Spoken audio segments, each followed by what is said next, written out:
Regardons d'un peu plus près un laboratoire unique en France. Le site de l'ancienne coquerie d'Aumécourt est devenu un véritable laboratoire d'analyse et de traitement des terres industrielles polluées. Le groupement d'intérêt scientifique sur les friches industrielles étudie le comportement des polluants dans le contexte du changement climatique. Un dossier proposé par Eric Molotov et Mostafa Mohamed.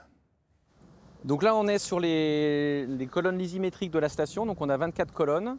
Donc c'est des colonnes qui font 1 mètre carré de surface chacune et 2 mètres de profondeur, dans lesquelles on les remplit de terre. Alors c'est des terres qui ont connu ou qui sont contaminées, alors par des polluants métalliques ou par des hydrocarbures.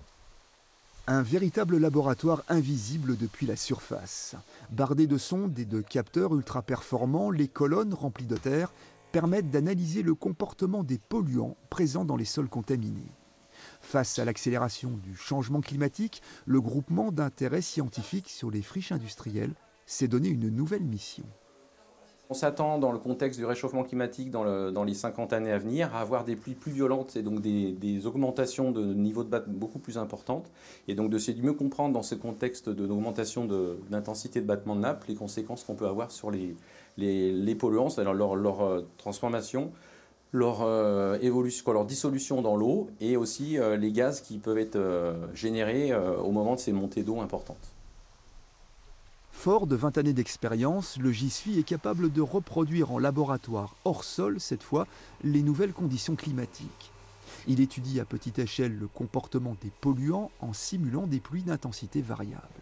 Cette colonne est remplie de terre contaminée aux hydrocarbures.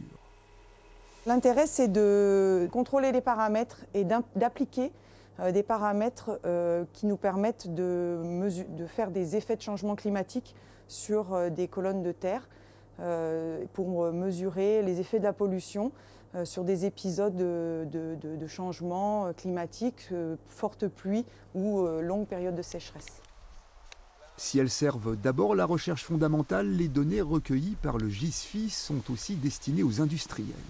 Comprendre l'évolution de la pollution des sols et des nappes phréatiques est devenu un enjeu prioritaire de santé publique.